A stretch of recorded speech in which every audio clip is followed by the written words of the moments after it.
अस्सलाम वालेकुम, क्या हाल है आप सबके। Welcome back to my new vlog. तो जनाब आज जुम्मे का दिन है और आप सबको जुम्मा बहुत बहुत मुबारक हो। जुम्मे का नेक दिन सब के लिए खैर व आफ़ियत लेकर आए।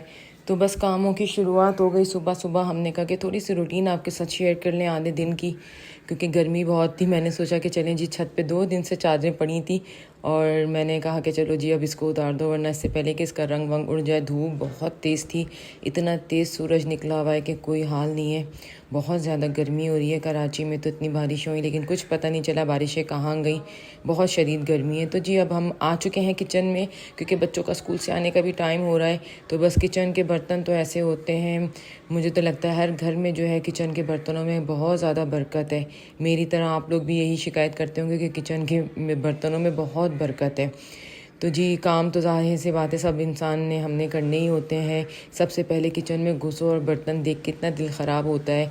दिल चाहता है सबसे पहले बर्तन धो, फिर कहीं जाके कुकिंग का काम करो।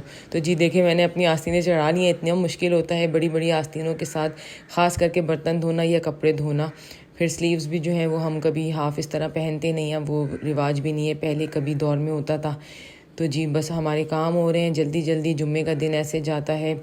आप लोग बताएं, आप लोगों ने ज़ाहिर सी बात है सब ने इबादत कर ली होगी। जुम्मे की नमाज़ें तो इंसान ऐसी होती हैं कि सबसे पहले वक्त पे जुम्मे के दिन ऐसा होता है कि इंसान सबसे पहले नमाज़ें पढ़ने का सोचते हैं। बस अज़ान हुई और जल्दी से खड़े होकर जुम्मा पढ़ना, नमाज़ें पढ़ना शुरू कर दें।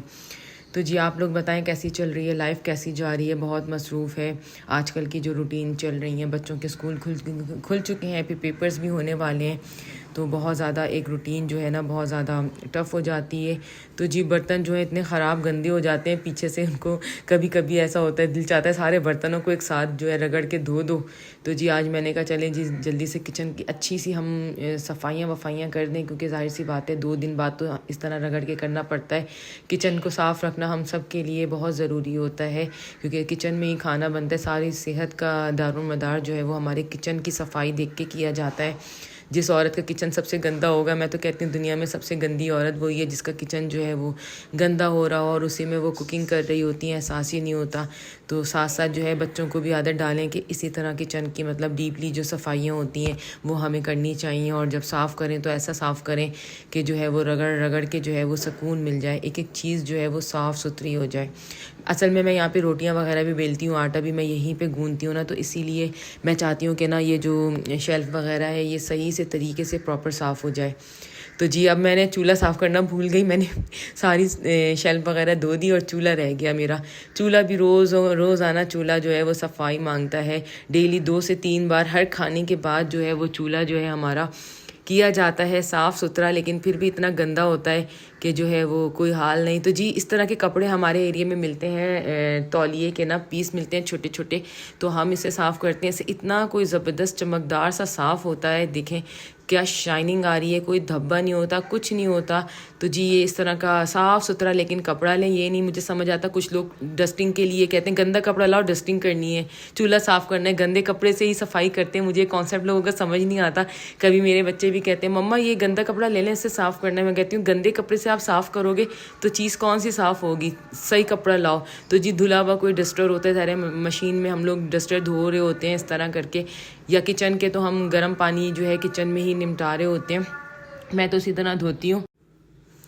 सारा जो है हमने अच्छी तरह पूरा ऐसा किचन साफ़ कर दिया और मुझे इतना सुकून मिलता है इस तरह किचन हमारा साफ़ हो जाए। और मासी के आने से पहले हम सोचते हैं कि सारा किचन जो है वो साफ़ कर लें, क्योंकि जब तक ऊपरी सफाई नहीं होगी निचली सफाई का कोई फ़ायदा नहीं है। तो जी अब आटा भी हमारा ख़त्म हो गया था। अब आटा आए हुए 2 दिन हो गए। मैंने कहा कि ये बर्तन धो कर जो है मैं आटा भरूंगी।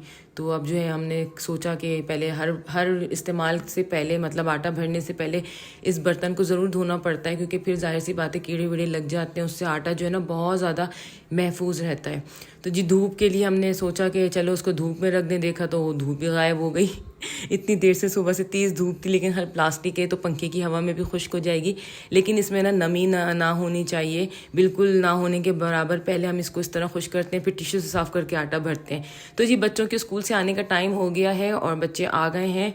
मेरे, और हमने जो है जल्दी जल्दी जो है कुछ समझ ही नहीं आ रहा क्या पकाओ, क्योंकि जुम्मे का दिन है।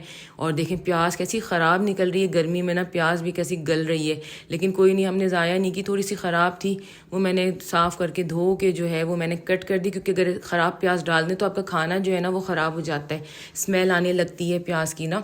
तो जी अब हम बना रहे हैं, कुछ समझ ही नहीं आ रहा था क्या बनाओ, रोज़ रोज़ रोज़ रोज़ क्या पकाओ। तो कुछ ऐसे बच्चों को दे दो, बच्चे खा लेते हैं, इतने नखरे नहीं करते। तो मैंने सोचा चलो अंडा प्याज टमाटर जो है ना वो हम बना लेते हैं। और इतना झटपट कोई ये हंडिया बनती है कि आपकी सोच है। अच्छा, मैंने आज सुबह अपने हस्बैंड को भी मैंने यही बना के दिया, मैंने रिकॉर्ड नहीं की। मैंने कहा रोज़ रोज़ क्या इतनी एक ही रूटीन दिखाओ, आप लोग भी थक जाएंगे देख देख के। तो जी मैंने सुबह अपने हस्बैंड के लिए मैंने यही आइटम बनाया। फिर अब मैं बच्चों के लिए बना रही हूँ, क्योंकि समझ ही नहीं आ रहा था क्या बनाओ। अच्छा, मैं ना इसमें ना टमाटर थोड़े डालती हूँ ज़्यादा। अब मैंने 2 दरमियानी प्याज ले ली थी, और मैंने इसमें देखें 3 टमाटर जो हैं वो मैंने लिए हुए हैं, 2 छोटे और एक थोड़ा सा जो है वो बड़ा टमाटर लिया था। क्योंकि जो है अंडे से ज़्यादा अच्छा ना प्याज और टमाटर अच्छा लग रहा होता है, अंडे भले आप 2-3 डालें। तो जी मैंने देखें प्याज को ना सौते करना है हल्का हल्का सा, वैसे कलर देना होता है इसमें, साथ साथ प्याज इतनी देर में होती है, मतलब कलर उसमें देर में आता है। तो मैंने सोचा चलो आटा गूंद लो, क्योंकि मैं टाइम बिल्कुल ज़ाया नहीं करती हूँ। मैं कुकिंग करती हूँ, मैं एक काम मेरा ख़त्म नहीं होता, मैं दूसरा काम जो है ना फ़ौरन मैं उसको फैला लेती हूँ, मेरा एक साथ सारे काम निमट जाते हैं। और इतनी कोई अच्छी मुझे अपनी आदत लगती है कि मैं वक्त पे ना मेरा कुछ भी नहीं होता, मैं आधे घंटे में मुश्किल से मुश्किल खाना जो है मैं बना के फ़ारिग हो जाती हूँ। जब तक हमारी प्याज हो रही थी तब तक हमने जो है ना जल्दी जल्दी आटा गूंद दिया। और देखें ये इसीलिए मैं इतनी अपनी शेल्फ़ को साफ़ रखती हूँ कि मैं छोटे से बर्तन में आटा लेती हूँ, और फिर मैं उसको जो मुक्कियाँ लगाने का टाइम होता है ना, तो मैं इस तरह ना किचन की शेल्फ़ पे रख के उसको धड़ाधड़ मुक्कियाँ लगाती हूँ। आटा बहुत स्मूथ और अच्छा गूंदता है, और बर्तन के अंदर अगर आप मुक्कियाँ लगाएंगे तो बिल्कुल भी अच्छा नहीं गूंदेगा। तो चूल्हा देखें अभी फिर गंदा हो गया, हम साफ़ कर रहे हैं, और देखें प्याज नहीं हुई और हमारा जो है आटा भी गुन गया। हमने कहा अब देखें प्याज हो रही है, हम उसका इंतज़ार क्या करें, हम रोटियां भी बना दें। तो मैंने जल्दी जल्दी जो है वो रोटियां बनाना शुरू कर दी हैं, क्योंकि एक साइड पे जो है हमारा प्याज का काम हो रहा है, दूसरी साइड हमने जो है वो जल्दी जल्दी रोटियां बेलना शुरू कर दी। अच्छा, मैं ताज़ा आटा गूंद के फ़ौरन ही रोटियां बनाती हूँ, मैं फ्रिज का आटा बिल्कुल भी नहीं इस्तेमाल करती हूँ। तो मुझे मतलब कोई ऐसा समझ ही नहीं आता, मैं ना ताज़ा ताज़ा आटा गूंदती हूँ। 3 दफ़ा पकेगा, रोटियाँ बनेंगी तो मैं 3 दफ़ा आटा गूंदूंगी, मुझे ये बड़ा ईजी लगता है। अच्छा, मैं आटा भी इतना गूंदती हूँ कि जो ख़त्म हो जाता है, 5 6 7 8 जितनी भी रोटियाँ बनती हैं। तो इस रोटी को थोड़े नखरे हो रहे थे, क्योंकि वीडियो बन रही है, इसने सोचा मैं थोड़े नखरे दिखाऊं। देखें इसको मैं बेल रही हूँ, वो चिपक चिपक के ख़राब, और उसमें कोई सुराख भी हो गया, वो ज़ाया करनी पड़ी। फिर खैर अच्छा, इस तरह रोटी ज़ाया करके अगर हम दोबारा पेड़ा करके हम बनाएं ना, तो रोटी इतनी अच्छी मिलती है कि कोई जो है मैं बता नहीं सकती। देखें इसको थोड़े से वैसे नखरे आ रहे हैं, इसने सोचा कि नहीं मैंने आज नखरे दिखाने, जगह जगह पे ये अटक रही है, फोल्ड हो रही है, लेकिन खैर फिर भी मैंने बना दी। मैंने कहा चलो बच्चों को खिलाना है, रिश्तेदारों को थोड़ी खिलाना है, जल्दी जल्दी जैसी भी है टेढ़ी मेढ़ी बना के दो। इतनी गर्मी में घर की रोटियां मिल रही हैं तो यही बच्चों के लिए बहुत है। तो जी प्याज के अंदर मैंने अभी डाल दिया है टमाटर, प्याज हमारी हो चुकी थी और उसके अंदर मैंने टमाटर डाला है, और फिर उसके बाद नमक मैंने ऐड कर दिया। दूसरी तरफ हमारी जो रोटियां बन रही हैं, और फिर लाल मिर्च, नमक और सिर्फ लाल मिर्च डलती है इसमें, और कुछ भी नहीं डलता इसमें। अंडे का जो हम बनाते हैं, नमक और लाल मिर्च। इसके बाद अब जल्दी जल्दी जो है ना हमने उसको घोटेंगे टमाटरों को, और फिर रोटियां देखें साथ के साथ हमारी एक उतरी, दूसरी बिली हुई तैयार थी, हमने दूसरी डाल दी। हमारा टाइम इतना आराम से कुकिंग होती है। आप लोग ये हैबिट जो है अपनी आजमाएं, मतलब अपने इस तरह आप काम करें तो आपका काम इतने आराम से होगा। मैं ना किचन में घुसती हूँ तो काम करके निकलती हूँ बस, चाहे मुझे 2 घंटे लगे, आधा घंटा लगे, 15 मिनट लगे, मैं कमरे में बिल्कुल जाके नहीं झांकती हूँ।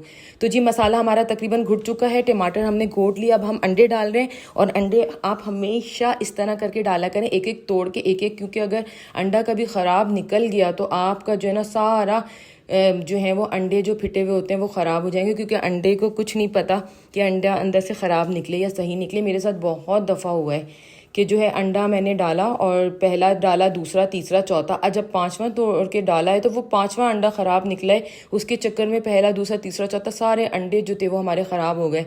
उसके बाद से तो मैंने तौबा की, मैंने कहा कि नहीं भाई अब अंडे इस तरह कर करके डालो, जो ख़राब होते हैं तो वो फिर अलग हो जाता है, बाकी हमारा नुकसान नहीं होता, क्योंकि अंडे इतने महंगे मिल रहे हैं, आप सबको पता है। तो देखें साथ के साथ मेरी रोटियाँ बन गई हैं, और उसके साथ साथ देखें मेरा जो है खाना भी बन गया और रोटियां भी बन गया। मैंने सोचा बेलन भी धो दूँ, गंदा हो जाता है 2-3 दिन में ही, आटा चिपक जाता है। अच्छा एक टिप है कि आप लोग आटा गूंद के जो बचा हुआ होता है ना, इस तरह आप थैली उसके ऊपर लपेट दें। कुछ लोग ऐसे ही खुला बाउल जो है वो बर्तन का रख देते हैं, सारा आटा ख़राब हो जाता है, ऊपर से ना मतलब लेयर आ जाती है, वो ख़राब हो जाता है। अब देखें इसको बिल्कुल इतना सॉफ्ट रहता है, जब भी निकालेंगे लगेगा ताज़ा है।